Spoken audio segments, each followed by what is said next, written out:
Oke, selamat pagi semua Apanya? teman-teman Oh, dari sini. dan juga Mbak Siva sebagai pemateri pada pagi hari ini. Jadi Coffee Morning kita pagi ini akan dibawakan oleh Mbak Siva. Mbak Siva pengen bawa tentang PT Perseorangan nih teman-teman. Jadi kan semenjak UU Cipta Kerja eh, untuk memudahkan pelaku usaha gitu ya, pemerintah memberikan suatu inovasi atau hal baru di mana PT atau perseroan itu bisa eh, dimiliki hanya oleh satu orang. Nah, gimana sih perlakuannya atau gimana cara mendaftarnya dan segala macamnya akan dibahas lebih lengkap oleh Mbak Siva. Silakan Mbak Siva.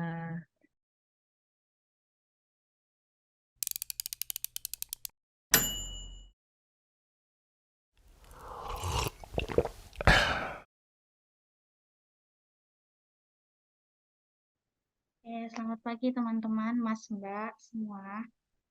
Eh, Pada pagi hari ini, aku akan ngejelasin tentang perseroan perorangan atau PT perorangan.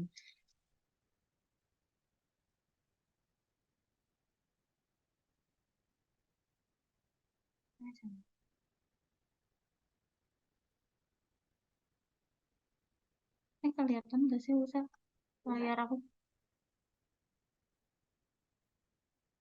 Nah, apa sih PT Perorangan? PT Perorangan adalah bentuk badan hukum yang dapat didirikan oleh hanya satu orang tanpa besaran modal minimal dan memenuhi kriteria usaha mikro dan kecil atau UMK sebagaimana diatur dalam Undang-Undang Nomor 11 Tahun 2020 tentang Cipta Kerja.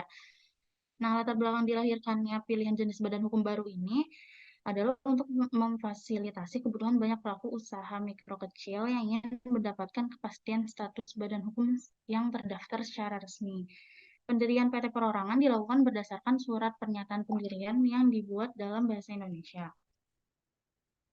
Kemudian surat pernyataan pendirian perseroan perorangan ini didaftarkan secara elektronik kepada Menteri. Adapun formatnya, nama dan tempat kedudukan perseroan perorangan, jangka waktu berdirinya, maksud dan tujuan, serta kegiatan usaha PT-nya, terus jumlah modal dasar, modal ditempatkan, dan modal disetor, kemudian nilai nominal dan jumlah saham, eh, terus alamat perseroan perorangannya, kemudian nama lengkap, tempat tanggal lahir, pekerjaan, tempat tinggal, nomor induk kependudukan, dan NPWP dari pendiri sekaligus direktur dan pemegang saham perseroan perorangan. Kemudian status PT Perorangan sebagai badan hukum ditegaskan di pasal 1 PP nomor 8 tahun 2021 yang menyebutkan perseroan terbatas yang selanjutnya disebut perseroan adalah badan hukum yang merupakan persekutuan modal. Didirikan berdasarkan perjanjian melakukan kegiatan usaha dengan modal dasar yang seluruhnya terbagi dalam saham atau badan hukum perorangan yang memenuhi kriteria usaha mikro dan kecil sebagaimana diatur dalam peraturan perundang-undangan mengenai usaha mikro dan kecil. Terus untuk syarat mendirikan PT Perorangan ini berdasarkan peraturan pemerintah nomor 8 tahun 2021, yaitu memenuhi kriteria sebagai UMK. Terus memiliki satu pemegang saham, pendiri harus berusia minimal 17 tahun, kemudian memiliki kesadaran akan hukum yang berlaku, terus pendiri merupakan WNI dan pendiri hanya dapat mendirikan satu kali dalam setahun. Adapun dokumen yang perlu disiapkan untuk mendaftar yaitu menyiapkan informasi NIK, NPWP pendiri perusahaan, membayar PNPB sebesar 50.000, menyiapkan informasi modal dasar, ditempatkan dan disetor, lalu mengupload bukti transfer modal dasar ke rekening perusahaan paling lambat 6 bulan sejak pendaftaran. Terus untuk kelebihan PT Perorangan ini mendapatkan kepastian status badan hukum yang terdaftar resmi di Kementerian Hukum dan HAM RI, dapat melakukan pemisahan kekayaan pribadi dan bisnisnya secara formal karena PT Perseorangan akan memiliki nomor pokok wajib pajaknya sendiri. Pendirian yang mudah karena bisa dilakukan secara online dengan biaya resmi untuk pendapatan negara bukan pajaknya hanya 50.000. dan prosesnya sudah terintegrasi dengan pengurusan NPWP atas nama PT perorangan tersebut, tidak perlu ke notaris. Kemudian modal pendirian badan hukum bersifat bebas, bisa 0 sampai 5 miliar, terus dapat membuat rekening bank atas nama perusahaan, lalu dapat melengkapi kelengkapan legalitas yang diperlukan untuk mengajukan pinjaman modal baik ke bank maupun mitra investor. Kemudian mendapatkan prioritas untuk mengakses ragam program pemerintah yang dikhususkan untuk pelaku usaha skala mikro dan kecil. Dan dapat menggunakan alamat rumah. Terus cara pendaftarannya dapat dilakukan secara online dengan isian sebagai berikut: nama dan tempat kedudukan perseroan, jangka waktu berdirinya, maksud dan tujuan, jumlah modal dasar, modal ditempatkan, dan modal disetor, nilai nominal dan jumlah saham, alamat perseroan perorangan, nama lengkap, tempat dan tanggal lahir, pekerjaan, tempat tinggal, NIK, dan NPWP dari pendiri sekaligus direktur dan pemegang saham perseroan perorangan. Setelah didaftarkan, perseroan perorangan akan mendapatkan sertifikat dan memperoleh status badan hukum serta tak perlu membuat akta notaris seperti halnya dalam pendirian perseroan persekutuan modal. Untuk besaran modalnya dalam PP nomor 8 tahun 2021 juga dijelaskan. Besaran modal dasar ditentukan berdasarkan keputusan pendiri PT tersebut. Adapun modal dasar perseroan harus ditempatkan dan disetor penuh paling sedikit 25% yang dibuktikan dengan bukti penyetoran yang sah. Bukti penyetoran yang sah wajib disampaikan secara elektronik kepada Menteri Hukum dan Hak Asasi Manusia atau Menkumham dalam waktu paling lama 60 hari terhitung sejak tanggal akta pendirian perseroan untuk perseroan atau pengisian pernyataan pendirian untuk perseroan perorangan.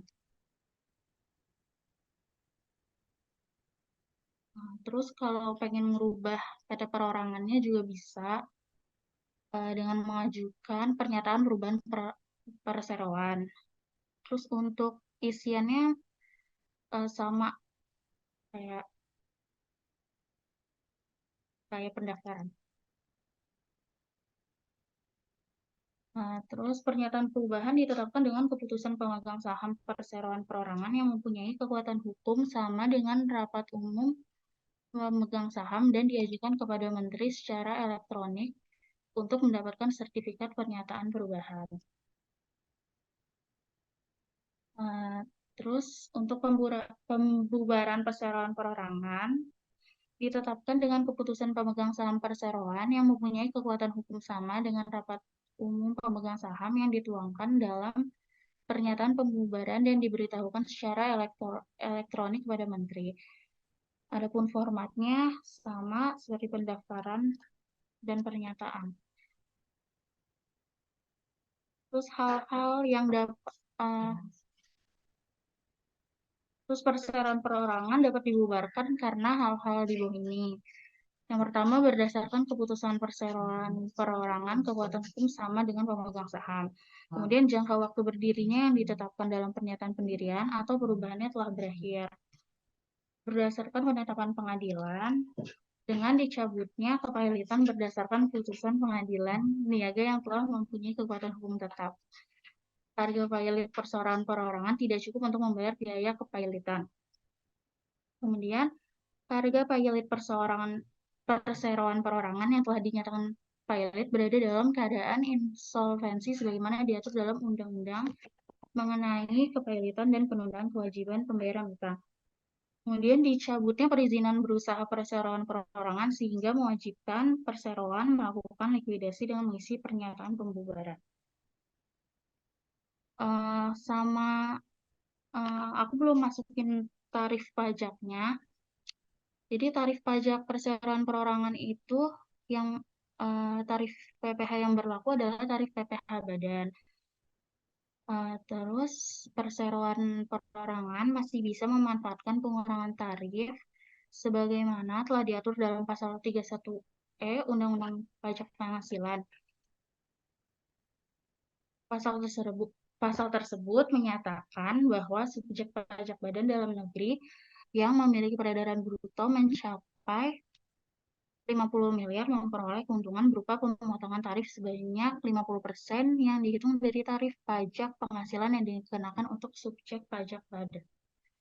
Oke, udah selesai. Terima kasih, guys.